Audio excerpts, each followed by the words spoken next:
Ils ont retrouvé leur maison grâce à des cailloux brillants. C'était au bord d'une immense forêt dense. Dans une petite maison vivaient deux enfants. Ils s'appelaient Hansel et Gretel. Leur famille était vraiment très pauvre.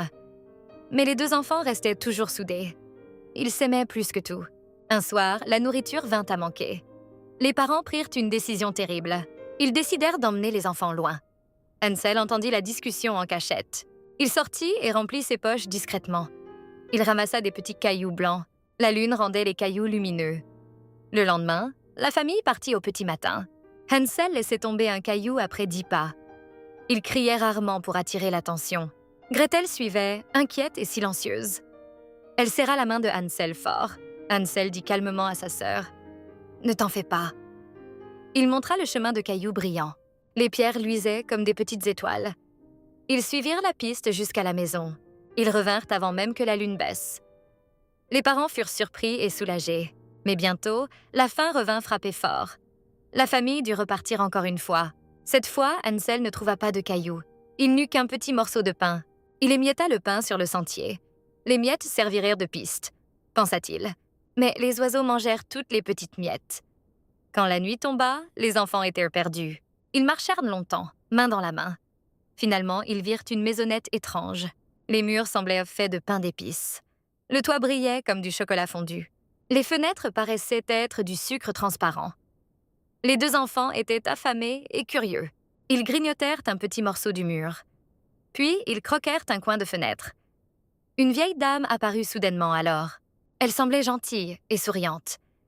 Elle invita les enfants à entrer chaleureusement. Elle offrit un festin de crêpes et de pommes. Elle posa aussi des noix et des gâteaux. Les enfants mangèrent avec gratitude et appétit. Mais la vieille dame n'était pas ce qu'elle paraissait. Elle était en réalité une sorcière cruelle. Elle voulait garder les enfants pour elle. Elle enferma Hansel dans une petite cage. Elle força Gretel à faire toutes les corvées. Chaque jour, la sorcière malvoyante vérifiait Hansel. « Tends ton doigt », disait-elle sans douceur. Hansel, malin, tendait un petit os de poulet.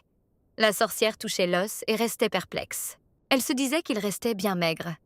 Les jours passèrent, semblables et pesants. La sorcière perdit patience un matin. Elle ordonna à Gretel d'allumer le four. Gretel comprit tout de suite le piège.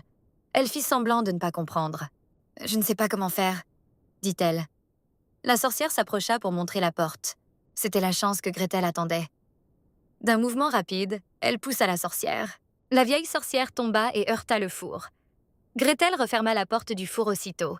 La sorcière fut enfermée et ne put en sortir. Gretel ouvrit la cage de Hansel en courant. Ils se retrouvèrent enfin libres tous les deux. Avant de partir, ils fouillèrent la maisonnette. Ils trouvèrent des coffres remplis de trésors. Il y avait des perles, des diamants étincelants. Ils remplirent leurs poches sans hésiter. Puis, main dans la main, ils reprirent le chemin. Cette fois, ils suivirent leur instinct sans se tromper.